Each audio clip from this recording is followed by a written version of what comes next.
Tommy, you still alive out there, man? Are we boring you to death? You still alive out there? I can't hear you. Oh, you can't hear me now? I'm saying I haven't been able to hear anything you've said. So I'm Okay. sitting here with my own thoughts. We're almost ready. Which is dangerous. Yeah, I think we've gone over. You think we're ready to track? I'm ready to track. Let's, Awesome. I'm And not. I'm sure the people out there are just definitely ready to track. No, I think that's really good. I think it's cool that you use the actual built-in Pro Tools EQ too. Yeah. Because for a lot of people at home, they don't have a ton of extra money to buy a bunch buy a of bunch of plugins and Yeah, stuff. Yeah. so. Yeah. I mean, to me, like I said, I've tried them all. I've tried the Waves. I've tried the Massenburg. I mean, just Yep. all crazy stuff, and it just is clean. It doesn't add a lot of character, and you can get really surgical with the EQing, and I just prefer it. But I guess Tommy, if we're ready, we're gonna try to track some stuff, see what we got going on tone wise. Okay. See if our tones are sounding rocking. So. All right. But for those of you at home, this is kind of the my process or whatever. I just set it up, get good gain structures, tune up the drums to the best of my, my best educated guess as to what's going to get us close to the sounds, and then we actually track some stuff and listen to it. Cool. For this particular, like I said, this is Tommy's new song or whatever. We're just only going to do like a minute and a half of the song, Okay. just so we can move through things. And for this particular song or whatever, I brought my session that we actually used to record this record, and we have all his pre-recorded tracks Okay. loaded already, so that's what he'll be listening to. Now, normally, like I said, when I have a client come in, I would just have a guitar player, some of the guys in the band jam with the drummers, so they can vibe off, actually have the vibe of the song and play properly dynamically. And I have the drummer play with pre-recorded scratch tracks, or we actually create scratch tracks. A lot of engineers, they want to,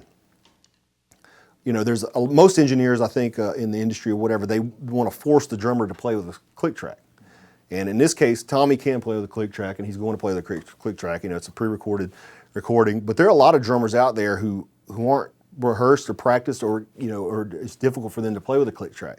And I'm actually, you can actually quantize. You can record the drummer off a click and then quantize it to the click later. It's pretty industry standard nowadays to have the tempo be consistent, but it's not absolutely imperative. Some bands could track and do a record and not do it to a click, and it sound fine. It sound great. All the records in the 70s, and Just depends on the player, right? Yeah, it depends on the desired production sound and what you're going to do. Like if you're going to have sequence material, you're going to want to quantize. If you want to, for publishing uses, it's great to quantize so you can copy and paste parts to be a different song structure. If you're, in this case, like with Tommy's record, we were producing on the fly, so I think it was really beneficial to be able to copy and paste parts and have everything quantized and on time. Just so you can copy and paste and make changes to the song without having to retrack everything. But like I said, for this instance, we're tracking to a click track. Tommy's, he's a professional musician, so he's had a lot of practice with click tracks, and he didn't normally play drums, but he's played with this earlier today and proven that he can do it no problem. And obviously the guy who did the session work for this record, Will, he's a master with the click track also. So, but I'm gonna try to get Tommy to actually kind of play it not so perfect. So we have some stuff to work when with. we go to the drum editing. If it's too on, obviously like with Between the Buried and Me, Blake tracks all his parts natural to a click track, and it's even though we will quantize stuff when needed or whatever, it's not necessary. I mean, he can play so tightly to the click that it sounds great. Just natural, and we spend extra time with him to try to get completely organic takes to get the perfect dynamics and the perfect timings and stuff like that. But a lot of people, it's like, economically, it's just better to just get some solid takes, focus on the dynamics and energy, and then do the modern production of the quantizing to the drums and impossible sample blending to even out dynamics and things like that. It's pretty typical to have to do that, particularly in super progressive metal. And very difficult styles, because you want the kick drums consistent, you want the math, precise. It's a hallmark of the sound to have it kind of mechanical in nature, and it's a desired quality. So having it quantized obviously gives you the ability to do that. Obviously, for a rock band like with Tommy, I'd quantize it a little lighter and stuff. But we'll get into that. I guess we'll go ahead and try to just go ahead and let Tommy jam on this song or whatever. And, see what our tones are sounding like, and we'll talk about some of this other stuff after that. Tommy, if you're ready, I've got the click track set up. As we had it earlier.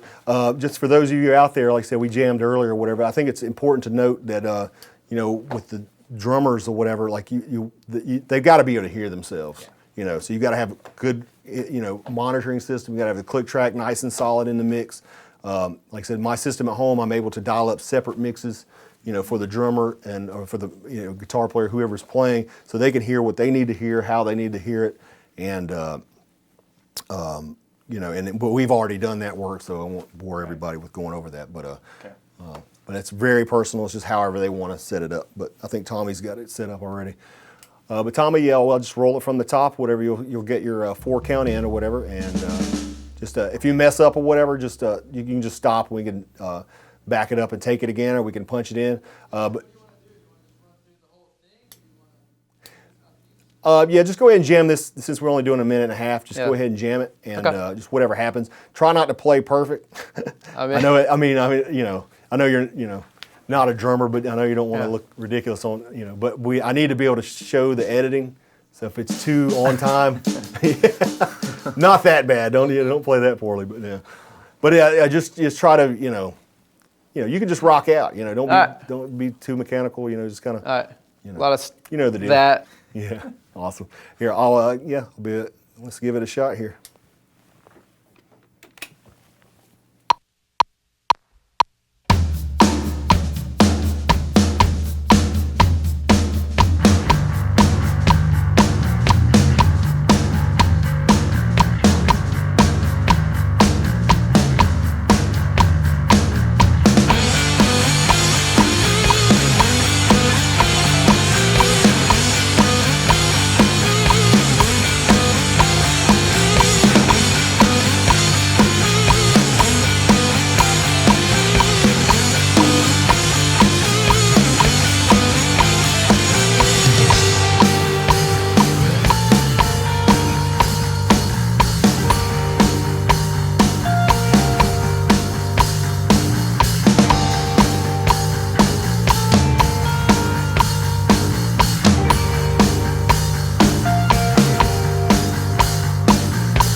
Awesome, that sounded great. Let's do it again. Just get comfortable.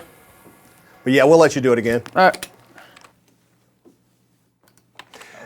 Yeah. I mean, he rocked it. I mean, to not be a drummer, it's crazy. But yeah, one thing to note, like I said, when you're tracking drummers or whatever, obviously for right now, we're just kind of letting them jam and get warmed up. I always encourage people to get warmed up. You know, like a lot of times, like a lot of studios, when I was a kid, they're charging by the hour. They're like, come in, let's go. You know, and it's important for a drummer to be comfortable, get his headphones dialed in right, get his get warmed up and ready to rock. And always try to be positive and try to encourage the drummer. I've had experiences and heard of bands been in experiences where they're just like the engineers just constantly like pointing out all the negative, as opposed to building the player up. Like even I do a lot of younger bands and they're in the developmental stages and it's obviously they're doing things that aren't ideal, and they've got issues or whatever in terms of their where they're at, performance wise and things. But I think it's important to build them up, to help kind of the psychology behind it. Try to nicely put how to improve their performance. Like with Tommy's performance, I would have no no harsh recommendations. He's playing the drums. Usually I lecture drummers. I'm like, look, the most important thing is to groove, put the energy in the recording. If it's supposed to rock, make it rock. If it's supposed to be chill, make it chill. Things that try to play consistently. For some reason, a lot of drummers nowadays, it seems like they don't think, hey, I need to hit the snare drum the same every time, or things of that nature. So, if I see a drummer's having issues like, he's not playing consistently, I'm like, hey man, it sounds awesome, but see if we can get the snare drums a little more consistent on, just for recording purposes. Just try to find a light way to put it, just to get what you need out of them. Without offending them or making them self-conscious. Exactly. So many people miss that though when we're working with a client, because really the goal is to get them to do. Sorry. Gotcha. Yeah. Basically, it's so important to work with them and be encouraging to them, and so many people miss that. Yeah. You have to get, because you're as a producer, as an engineer and producer or whatever, you have to get the best take you can out of the drummer. And obviously. And I try to do it as efficiently as possible also, like things like, punching in the drums, say, he's got the first half of the song and it's like spot on or whatever, or really solid, then, hey, let's punch in. With technology today, you can do it and you can make it sound pretty seamless. With Pro Tools, you can drag back, and I'm sure, those of you at home who have, worked with the digital audio, how you can drag back the region and things of that nature. And if you don't know, like, I guess we can get into, somebody can just, ask the question or whatever, and we can get into how to do that. But yeah, like I said, I mean, just I try to make it just comfortable. Hey, just rock, capture. I'm listening. I don't stop the drummer if he like accidentally hits a rim shot, or something of that nature. I don't stop the drummer and make him redo the song. Like we're gonna take samples here in the moment before we actually record. But like I said, if we got good tones, I'll go ahead and grab the drum samples, and then I'll just, if he hits one, I'll just replace that one. Cool. There's no sense in redoing the whole song. Right. Or or hey, let's just punch it in before that spot. Important to note on the drums, like obviously for punch ins, the drummer has to be playing the same cymbals, so the cymbal bleed is there, things of that nature or whatever. But that's all kind of common. So you'll hear it if you punch in it just right on a beat. You'll hear it. It sounds chopped. You can tell the cymbals are chopped and things like that. So, But yeah, just to get through it with it doesn't have to be a grueling experience. I think people do music because they enjoy it. They start into music because it's pleasurable and want to have fun. You need a professional, like a great product. But at the end of the day, you want to have a great experience too. And I think it's a producer's job to kind of help make both of those things happen. Also nowadays, like I said, the budgets aren't great or whatever. There's not a lot of money being generated on album sales and things of that nature. So, I try to help the bands get in and out as quickly as possible. Without I don't want to shortcut anything, but yeah, get into drummer to track, get his tracks down pretty quick or whatever, make him feel good. And so I don't, little timing things I know that it's going to be fixed by default in the quantizing. I just let it slide. Cool. So, but I think let me listen back to what we've got going on here. Let me tell Tommy what's going on. Tommy, I'm going to listen to these sessions, see if we got some cool tones. Okay. If we need to make any adjustments. And, at some point, I need some help moving this kick. Moving the kick? Yeah, it's kind of gotten. Is it angled now? Yeah. Gotcha. It's hard to play. Yeah, we can give you a hand just a second. Yeah, just want to. Yeah, if you don't mind. Yeah. It would be great. Yeah, I usually don't have help, so this is awesome. Yeah, Tommy, I'm going to listen to these drums and see if the tones are happening. You let me know what you think. Okay. Can you hear these drums when I play them back? I don't know. Play 'em? Okay, I'll play them back. You should be able to hear them. Yeah, I just need, it's kind of getting this way? Yeah.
Awesome.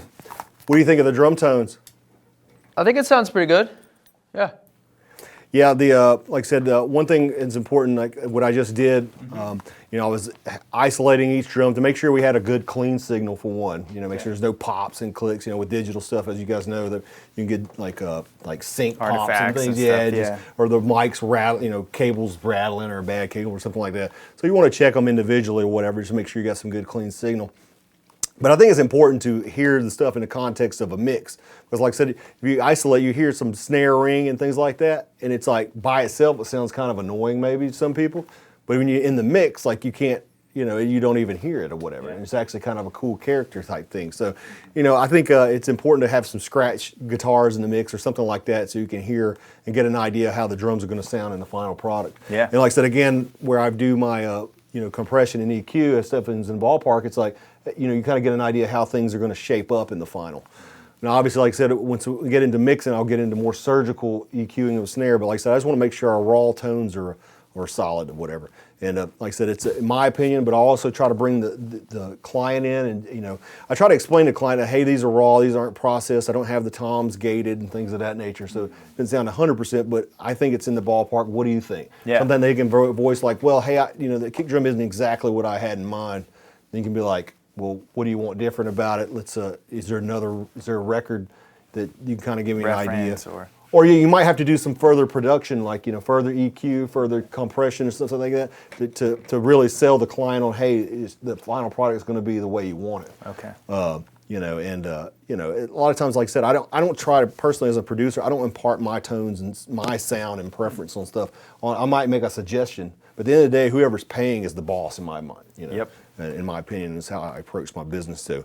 Yeah. So basically, like I said, I mean, if Tommy, you feel like they're pretty rocking. Obviously, you know, we got time restrictions. You know, normally like I could spend hours. Yeah. You know, Doing this. half a day just dialing up drum sounds and Totally. trying different stuff. Like, hey, let's try this other snare and see what that sounds like and see what rocks harder. You know, normally that would be the case, but you know, I think that's obviously an incredible kit, and it's you know all the mics and the preamps are you know we've got all premium stuff happening, so it all comes together pretty quick. You know, one thing to note, like I said, with the you know at home, like I said, a lot of people are using. You have like a Behringer like 8-channel preamp, and you know this you know really inexpensive CAD mics or something like that. Yeah. Those will sound nice and clean. I mean, they'll do great for demos and things. But like a lot of people hear my mixes and they're like, they think I'm doing all this crazy EQ and doing all this stuff that I'm not doing actually. Yeah. They're just hearing the better quality equipment. Yep. It's one of those things you can't skimp on, like in terms of you know for tracking drums. And I try to recommend it like to the people at home. Like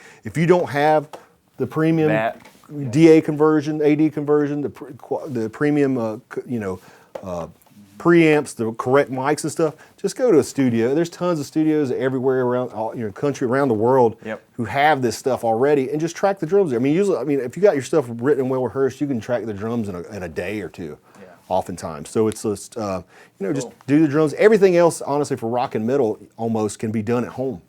In a bedroom or whatever. So, but the drums are one of those things if you want real drums. Now there's sidestepping methods a lot of people use at home where they just kind of record cymbals, or you just program your drums with Superior Drummer, Easy Drummer, things like that, and you use samples that were created in studios like this with the premium conversion and the preamps, and so you can get a big, present sound that way. Small budget. Yeah, but exactly.